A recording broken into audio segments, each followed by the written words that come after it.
A dark object looms over the city of light. The Eiffel Tower's lights are off out of respect for victims of the worst attacks in France since World War II. The city streets eerily empty all day, similar to the scene in Boston after the marathon bombings. Both scenes in stark contrast to the chaos and carnage that shattered the French capital Friday night. This marks the first coordinated ISIS attack in the West.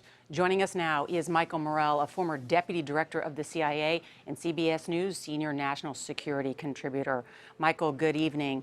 I want to ask you, in 2 weeks' time, we have had 3 attacks that we believe were incited, if not organized, by ISIS. The downing of the Russian airplane, the Beirut bombing, and now these attacks in Paris.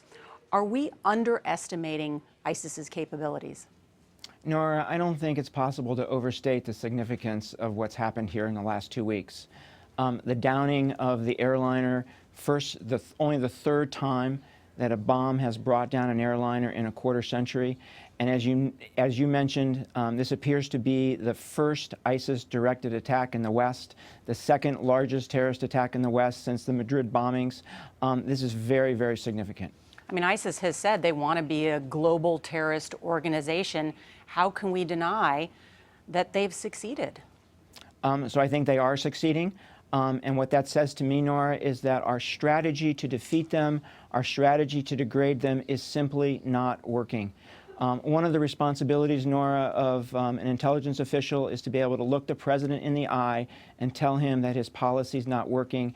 And I think we've reached that point. I mean, you've helped lead the CIA. What needs to be done?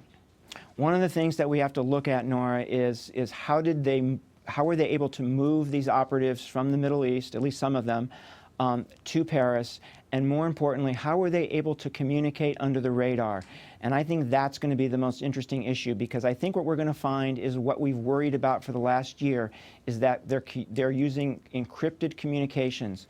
They're taking their communications, putting commercial encryption on top of it that we can't break, and that the producers of those products will not give us the key for. So I think this is going to open up an entire new debate about security versus privacy. You mean companies like Apple?